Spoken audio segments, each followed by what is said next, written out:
आठवीं बोर्ड परीक्षा 2025 की तैयारी करने वाले सभी प्यारे विद्यार्थियों का आज के वीडियो में स्वागत अभिनंदन। इस वीडियो में बात करेंगे आठवीं बोर्ड परीक्षा 2023 का जो पेपर हुआ था वो कैसा आया था, उसका सॉल्यूशन आपको वीडियो में मिलने वाला है। ये कक्षा 8 की गणित का पूरा पेपर। इसमें एक प्रश्न था कि परिमेय संख्या का आपको योज्य प्रतिलोम ज्ञात करना है। योज्य प्रतिलोम का मतलब होता है इसका जो प्लस का माइनस कर देते, माइनस का प्लस कर देते, तो आपके 5/7 का माइनस के 5/7 हो जाएगा। लेकिन ये जो टॉपिक अगला आपके प्रश्न आया था 2023 में कि 1331 का आपको घनमूल बताएंगे। 1331 किसका घन है? तो 1331 जो है आपके ये घनमूल है आपकी 11 के। जब इसमें 11 का भाग देंगे तो 121 बार रहेगा। 121 में 11 का 11 बार और 11 में 11 का एक बार। तो इसका जो उत्तर वो क्या हो जाएगा? 11 11 के 3 3 का एक जोड़ा बनेगा तो उत्तर आपकी 11 आएगा। फिर तीसरा क्वेश्चन है, किसी वस्तु का क्रय मूल्य 100 रुपए है और 20 रुपए के लाभ पर वस्तु को बेचा जाता है तो वस्तु का विक्रय मूल्य कितना रहेगा? तो देख लेते हैं आप उसमें 100 रुपए में किसी वस्तु को खरीदिए तो क्रय मूल्य 100 रुपए हो जाएगा। अब 20 रुपए का लाभ ले रहे हैं तो उस वस्तु को कितने में बेचा? 120 में बेचा होगा तो उसका विक्रय मूल्य कितना हो जाएगा? 120 रुपए हो जाएगा। नेक्स्ट आपके 4 पेन का मूल्य 20 रुपए तो 5 पेन का मूल्य कितना होगा? अब 4 पेन के कितने रुपए? 4 पेन के 20 रुपए तो एक पेन का कितना लगेगा? 20 में 4 का भाग दें तो 5 रुपए लगेंगे। अब हमें 5 पेन का चाहिए तो एक पेन के 5 रुपए तो 5 पेन के 5 बन जाए 25 रुपए हो जाएगा। तो इसका उत्तर आएगा आपके 25 रुपए। बीजी व्यंजक में पदों की संख्या बताएंगे। पद कितने आपके? 1 2 और 3। तो कितने पद हो जाएंगे? इसमें 3 पद होंगे।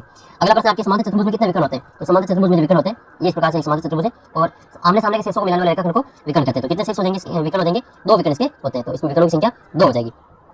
अगला प्रश्न है आपके क्वेश्चन नंबर 7। इसमें आपके पहला कि 149 के घन की इकाई अंक कितना होगा? 149 का घन करेंगे तो उसका इकाई अंक कितना आएगा? तो 149 को 150 से 3 बार गुणा नहीं करना है, ठीक है, ये नहीं करना इनका गुणा। आपको क्या करना है? 150 का जो इकाई अंक है ये 9 है तो इसको 3 बार गुणा करना आपको उत्तर आ जाएगा। तो 9 गुणा 9 गुणा 9, 9 में 81 और 81 को 9 से गुणा करेंगे तो कितना आएगा आपके? 729 आएगा। 729 के इकाई अंक कितना है? 9 है तो इसका उत्तर कितना आ जाएगा? 9 आ जाएगा।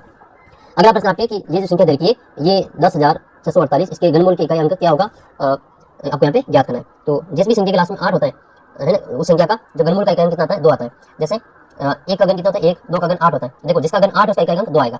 जिसके भी लास्ट में 8 आता है उसका घन का घनमूल का इकाई अंक 2 आता है। मान लो बात कर लेते हैं 3 की, तो ये कितना आएगा आपके? 27 है। 7 है तो लास्ट में 3 आएगा। और 4 का क्या होता है? 64, 4 है तो 4 ही आएगा। 5 का कितना आएगा? 125, 6 का आएगा 216, 7 का आएगा 343 और 8 का आएगा 512 और 9 का आएगा 729। कितना आएगा? 9 का आएगा 729। तो इस प्रकार से ये आपको याद रखना है। 10 का आएगा 1000। तो देखो जिसके लास्ट में 5 है तो 5 आएगा, 4 का 4 आएगा, 6 का 6 आएगा और 9 का 9 आएगा, 1 का 1 ही आएगा और 0 का 0 आएगा। तो याद किसका रखना है? 2 का तो 8 आता है और 8 का 2 आता है। बस देखो 2 का 8 आएगा और 8 का 2 आएगा लास्ट में। 3 का 7 आता है और 7 का 3 आता है। 3 का 7 और 7 का 3 आता है इकाई अंक।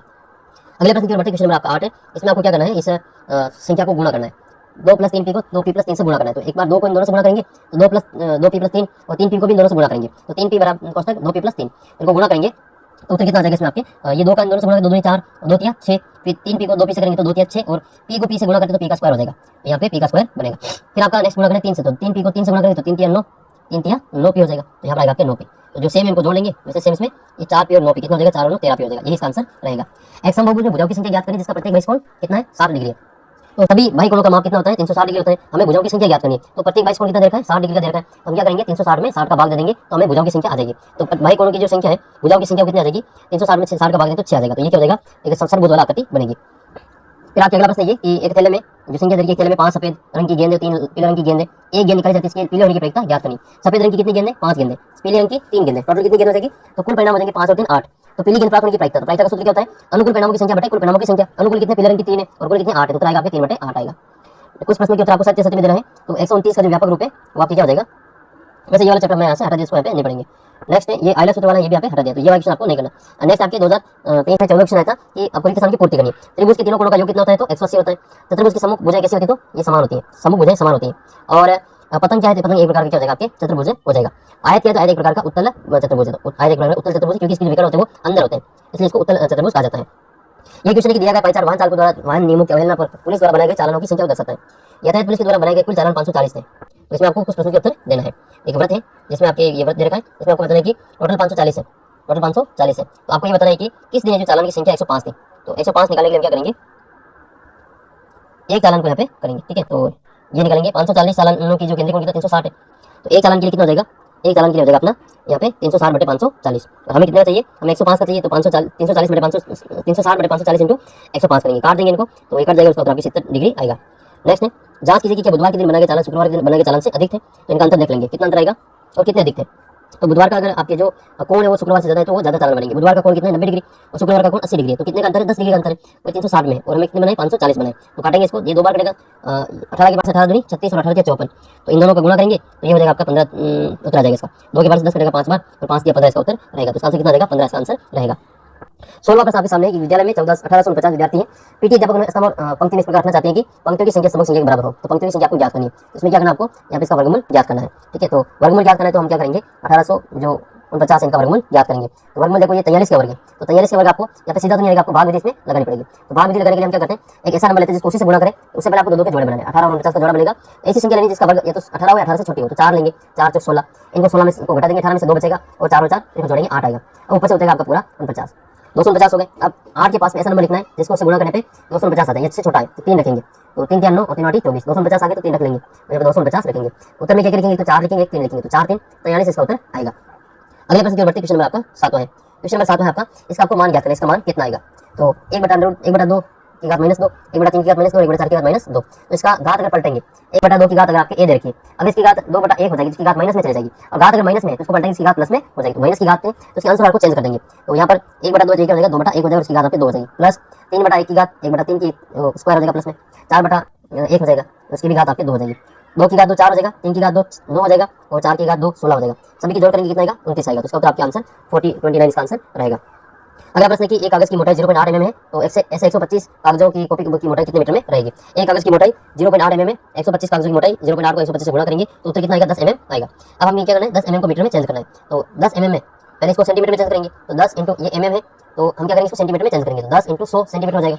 ये कितना हो जाएगा आपका 1000, ये सेंटीमीटर हो जाएगा। अब सेंटीमीटर है इसमें कितने मीटर होंगे, तो ये आपका,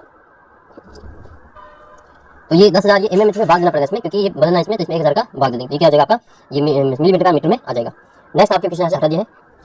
अगला प्रश्न आपका कि एक मिठाई से बड़े डिब्बे में मिठाई जो 24 बच्चों में बांटी जाए तो प्रत्येक बच्चे को 5 मिठाई मिलती है, और 4 बच्चे लेने से इनकार कर देते हैं, तो जो मिठाई है वो कितने बच्चों में आएगी वो आपको बताना है। तो पहले बच्चों की संख्या कितनी 24 है, और मिठाई कितनी आ रही है आपके 5 आ रही है। अब बच्चों की संख्या कितनी रह जाएगी, 20 रह जाएगी। अब कितनी आएगी वो हमें ज्ञात करनी है, तो ये एक अनुपात आएगा कि 24 और 5 का और 20 और y का, तो प्रत्येक बच्चे के कम होने पर बच्चों की जो मिठाई है वो ज्यादा मिलेगी। तो ये अनुपात कैसा आएगा, प्रतिलोम अनुपात है। तो प्रतिलोम अनुपात में क्या होगा, x1/x2 और बराबर में y2/y1, ये उल्टा हो जाएगा। तो x1/x2 है और बराबर में ये हो जाएगा आपका y2/y1, ये प्रतिलोम है। तो इसमें आपको यहाँ पे लिख लेना है x1/x2 का मान कितना है, 24/20, ये तो x1 हो जाएगा, ये वाला y1 हो जाएगा, तो ये x1 y1 और ये वाला x2 और y2 है। नेक्स्ट फिर आपके ये x1 x2 और ये y1 y2 है, तो यहाँ पर आएगा आपके 24/20 और बराबर में y/5, गुणा करेंगे क्रॉस गुणा, तो ये 24 और 5 गुणा हो जाएगा, 24 और 5 को गुणा कर देंगे, 24 इंटू 5, और इधर y का 20 से गुणा कर देंगे, तो 20 का इधर भाग आ जाएगा वापस, तो ये y का मान कितना हो जाएगा, 4 के पार से काट देते हैं, ये 6 बार कटेगा और ये वाला 5 बार कटेगा, तो 5 के 5 काट देंगे तो y बराबर कितना आएगा, 6 आएगा। तो प्रत्येक बच्चे को कितनी मिठाई मिलेगी, 6 मिठाइयाँ मिलेगी। फिर आपके अगला प्रश्न था ये क्वेश्चन नंबर ये वाला, एक भवन में 24 स्तंभाकार बेलनाकार सब खंभे हैं, प्रत्येक खंभे की त्रिज्या 28 सेंटीमीटर है और ऊंचाई 4 मीटर है। 15 रुपये प्रति वर्ग मीटर की दर से सभी 8 खंभों के वक्र प्रति क्षेत्रफल पर रंग करवाने का खर्चा आपको ज्ञात करना है। तो ये सेंटीमीटर में देगा, तो पहले इसको मीटर में चेंज करेंगे। बेलनाकार खंभे की त्रिज्या 28 सेंटीमीटर है, तो इसका मीटर में कितना हो जाएगा, 1 मीटर में होते हैं आपके 100 सेंटीमीटर, तो 100 का भाग लगा देंगे इसमें, तो ये 28 सेंटीमीटर मीटर में चेंज हो जाएगा। ऊंचाई 4 मीटर है, बेलन का वक्र प्रति क्षेत्रफल क्या होता है 2πr/h। ऐसे कितने खंभे, ऐसे अपने 24 खंभे हैं, तो एक खंभे के क्षेत्रफल को 24 से गुणा कर देंगे, तो यहाँ पर 24 आ गया जाएगा, तो 24 इंटू 2πr/h, पाई का मान 22/7, आर का मान 28/100 और एच का मान 4 है, ये सारे वर्ग मीटर में आएंगे।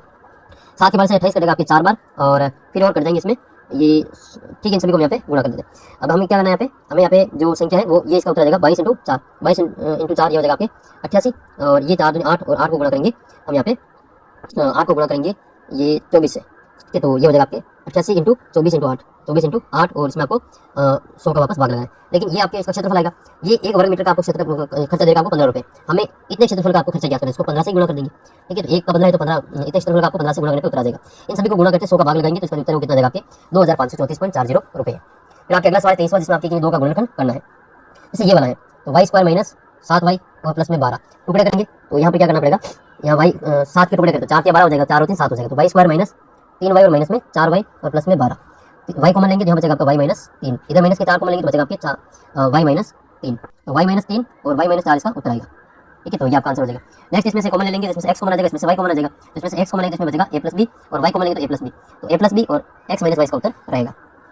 ये p² माइनस 16, तो p की घात 4 है तो इसको भी लिख लेंगे, यहाँ पे स्क्वायर के रूप में लिख लो, तो p की घात 2 की घात 2 माइनस 16 को क्या लिखेंगे, 4 की घात 2 लिख लेंगे, तो ये हो जाएगा a² माइनस b²। ये क्या होता है फॉर्मूला, a प्लस बी, और दूसरा हो जाएगा आपका a माइनस बी, तो यहाँ पर हो जाएगा आपका p² माइनस 4 यानी कि a plus b minus b, और p² प्लस 4, ये वापस p² माइनस 4 इसको लिख सकते हैं अपन, p² माइनस 2 का स्क्वायर, तो यह आ जाएगा आपका p² प्लस 4, ये वापस एक फॉर्मूला बनेगा a plus b minus b, तो p प्लस 2 और p माइनस 2 और p² प्लस 4 इसका फाइनल उत्तर रहेगा। फिर आपका नेक्स्ट क्वेश्चन है उपयुक्त पैमाने पर प्रयोग करते हुए समय और दूरी में ग्राफ खींचना है। समय दे रखी घंटों में, दूरी दे रखी आपको किलोमीटर में। 1 घंटे में 20 किलोमीटर, 2 घंटे में 40 किलोमीटर, 3 घंटे में 60 किलोमीटर, 4 घंटे में 80 किलोमीटर चल रहा है। तो इसका जो ग्राफ है उस प्रकार से बनेगा। एक एक्स एक्स पे हम ले लेंगे यहाँ पे समय और वाई एक्स पे ले लेंगे हम यहाँ पे दूरी। समय जो है आपके 1 घंटे के रूप में लेंगे, 1 घंटा, 2 घंटा, 3 घंटा, 4 घंटा, 5 घंटा, और दूरी 20, 40, 60, 80, 100, 120, 20 के गैप में ले लेंगे। 1 घंटे में 20 किलोमीटर, तो पहले घंटे में 20 किलोमीटर, दूसरे घंटे में 40 किलोमीटर, तीसरे घंटे में 60 किलोमीटर, चौथे घंटे में आपके 80 किलोमीटर। तो इस प्रकार से ग्राफ बनेगा ये, उनको मिला लेंगे सीधा। और इसमें पैमाना लिखना पड़ेगा एक्स एक्स पे 1 सेंटीमीटर बराबर 1 घंटा, वाई एक्स पे 1 सेंटीमीटर बराबर 20 किलोमीटर। ये एक का गैप है, 20 का गैप है। ये टोटल आप क्या जाएगा इसी प्रकार से